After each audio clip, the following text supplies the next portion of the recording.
Hi everybody. About half of you know me already, half of you don't. I'm Mr. Boyle. I teach the Toledo history class called Toledo Past, Present, Future.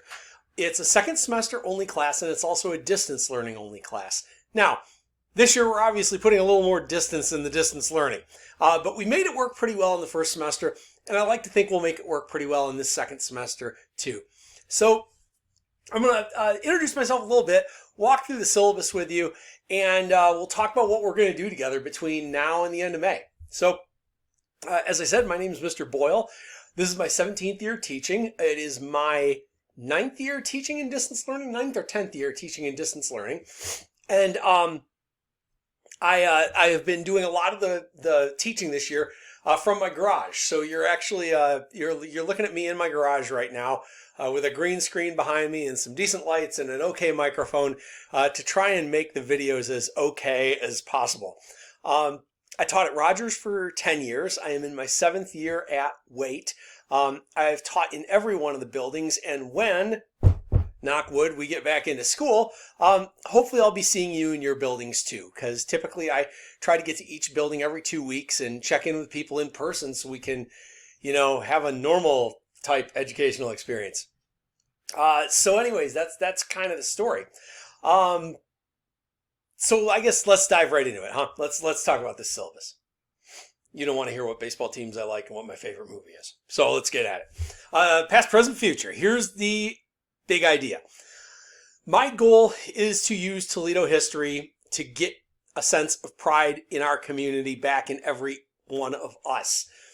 I know that sounds like an old-fashioned idea, but I'm kind of an old-fashioned guy. I like the idea of having pride in home, pride in neighborhood, pride in city.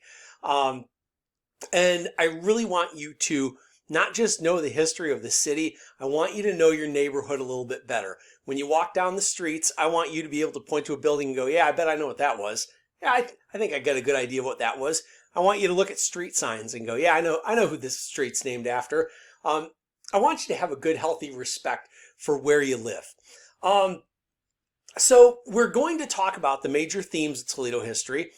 We will do some of the typical history class stuff where we have a lecture about topics in Toledo history or important people in Toledo history.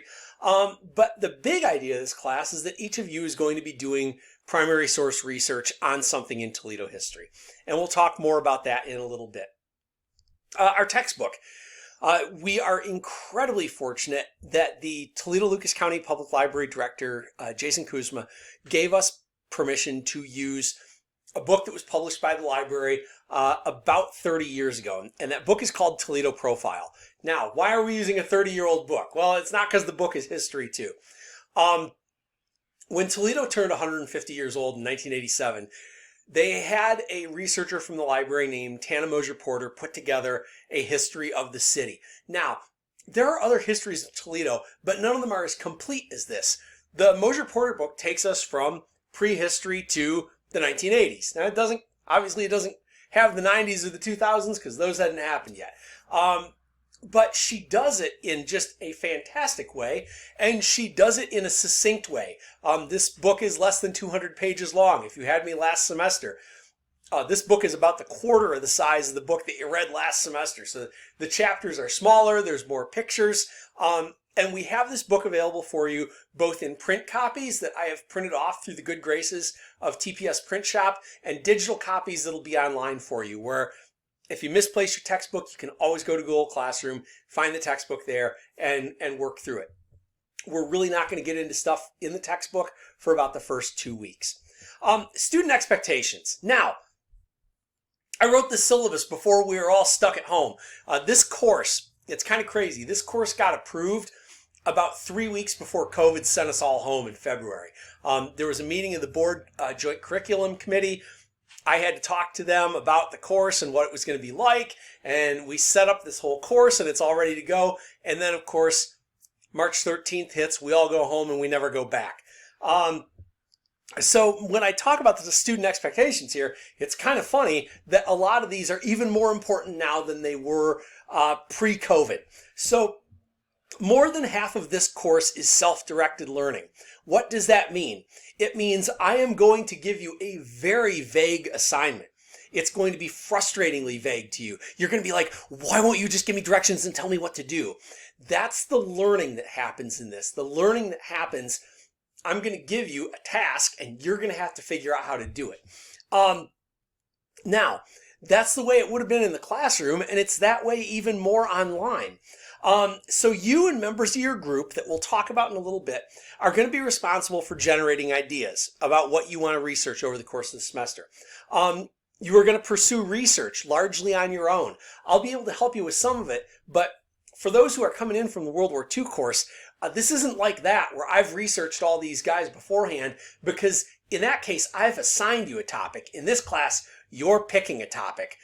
And once you pick topics, I can help you find things.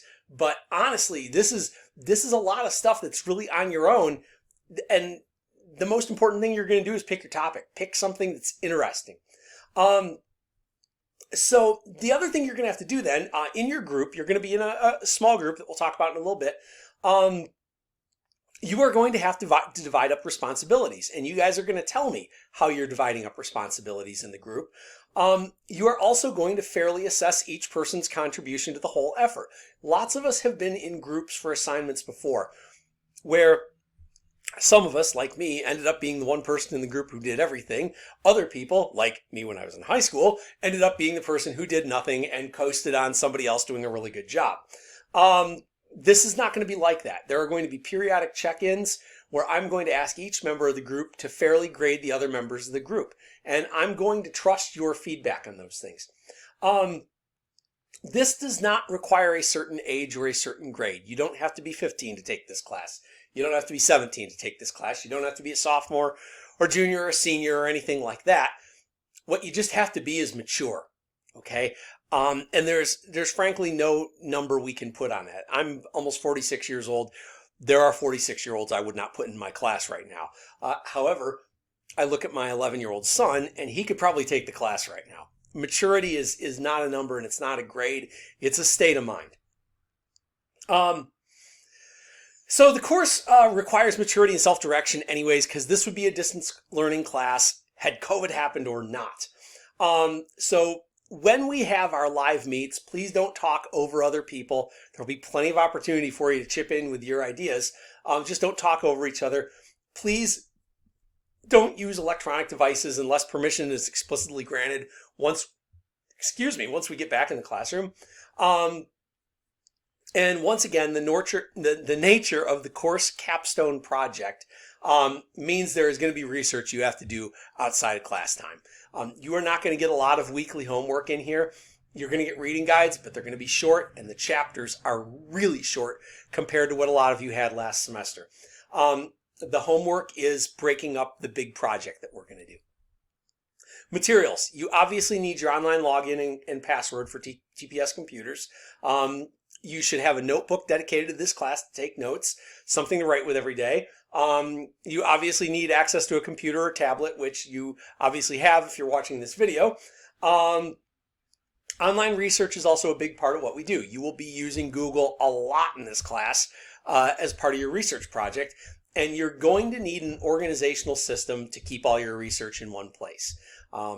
So I use Google Drive. I create a folder for a project, and then I create subfolders. One folder for pictures, one folder for documents, that kind of thing. That's what I do when I do my research. If we get back in person, when we get back in person, you will need a physical folder that should come to class with you every day in case we have a spur-of-the-moment work session on the project. Now, about that project, I'll do a separate video going into much greater detail on what the project is going to be like. But here's what our Capstone Project is going to be like.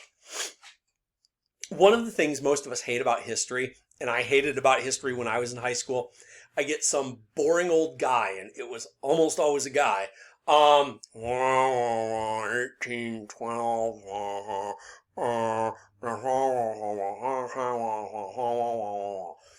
just a bunch of talking, boring names, dates, etc. The history that I always found cool when I was a kid was like when we took a field trip to Fort Meigs, or when we took a field trip to the Museum of Art, and you could actually see stuff. Like, don't tell me about history, show me history. That is called public history. The people who work at Fort Meigs are public historians. They basically translate history to the public and try to help make it come alive. That is what you are going to do with your capstone project. It's a public history project. Now, most of the public history that we think of is statues, monuments, museums. So we're going to kind of think of things in that way. History is the recording and interpretation of past human events. Recording, writing them down, and then interpreting them in context. So tell me what this meant. Like, who cares that the Jeep was made in Toledo? What did that mean for the city? What did it mean for the country? How did it change things? Like, that's the context that we really care about. And that's where the interpretation comes in. Public history is taking that history and applying it to the real physical world around us, and using our best interpretations of the past to take history out of our classroom and into the community. So for this project, each school community in the DL program is going to create one or two public history projects as a service to our community. So you will form into groups of no less than 2 people, no more than a certain number of people that we'll get to soon. And in these small groups, you are going to spend 3 weeks discerning. Okay, and discerning is kind of a religious word where people try to decide what they're going to do in life through reflection and so on and so forth. So as a group, you're going to spend the first 3 weeks of this class thinking about an event in Toledo history, a trend in Toledo history, a place in Toledo history, or a personality in Toledo's history that you're going to spend time really drilling deep on to know more about. You're going to then, once you pick your topic, extensively research it. Ultimately, from that research, you're going to put something together. Now, I am giving you a couple ideas, but there are other things you could do. So one thing you could do would be building a set of documents that make an argument and documentation and a fundraising plan to build one of those Ohio historical markers. You guys know those bronze things that have like the shape of the state of Ohio up top, and it's a bronze tablet, and it has like the name of a historical place and the story of that place. You can put together a plan to make one of those for something that does not have a historical marker in Toledo yet. And we can talk more about that. If that's something where you're like, yeah, I want to do that, we'll talk. There's a process for that. Another thing you can do is create a museum exhibit about your topic. And this is going to be a fairly professional, put together exhibit. This is not just like a science fair presentation. You're going to put together a professional exhibit that could be displayed at one of the history museums in Toledo. And there are several. There's the Toledo History Museum downtown at the Valentine, the Great Lakes Museum across from Waite High School, the Police Museum up in the west. There are lots of different museums around the city for different things, and we will work with them. I've talked with people at those museums already about getting your work put in there if you put together a really spectacular museum exhibit project about a forgotten piece of Toledo history. A professional grade booklet about your topic. So this probably sounds like the easiest thing, but it could actually be pretty hard because you would have to go through the work of doing like professional graphic design. This wouldn't be, I typed out my paper in Microsoft Word and slapped me a picture in there. I'm talking making a professional looking booklet like they would have at the Metro Parks or something about some part of Toledo history, about some piece of Toledo's past. The last thing is anything else you can convince me is a good idea. I will tell you today, I will tell you every day in this class, I am not the smartest guy in the world. I don't know everything. I don't know 1/10 of 1/1000000000th of 1% of everything. And there may be really good ideas you have for a public history project that I haven't thought of yet. And if you come to me with some great ideas, sell me on it. Be your own best salesman. Sell me on the idea. And if I think it's a good idea, I'll say yes. If I think it's an idea that could be okay, I'll give you some ideas to make it acceptable. And I will always be honest with you. If it's an idea I can't accept, I'm going to tell you I can't accept it too. So that's kind of my spiel about the project we're going to do in here. At the end of the semester, this will all come together. And please be gone, COVID, by May. Because at the end of the semester, we're going to do what's called a pop-up museum. I don't know if you guys have ever heard of pop-up stores or pop-up restaurants. They don't happen much in Toledo, but they happen in other big cities where all of a sudden something just opens in an empty storefront and they sell stuff for a couple weeks and they go away. And it's kind of like the fleeting nature of it makes it awesome and special. So what we're going to do is have a pop-up museum at the end of the semester at a place to be determined, again, depending on COVID, depending on restrictions, et cetera, et cetera. Maybe this will end up being a virtual museum. I really hope not. I really want to do this in person. But at the end of the semester, you will present your projects to the community. We'll have, hopefully, again, this is all planned pre-COVID, and the idea was we would open it for a day to the public, and the public could come into our museum, learn all these different things about Toledo history, and then go home. Who knows how that's going to work, but we're going to make it work because that's what we do. We're all from Toledo. We make stuff work. This is who we are. So we will do the pop-up museum program at the end of the semester, one way or another. Now, resources. We use Google Classroom for almost everything in here. And again, that would have been the same whether we were in person and if COVID had never happened, and it's even more so now with COVID. We use Google Classroom for almost everything. You can also follow my Twitter at CAPT at Captain Boyle. And then anything that's interesting that I find on Twitter, I will hashtag with #ToledoHist.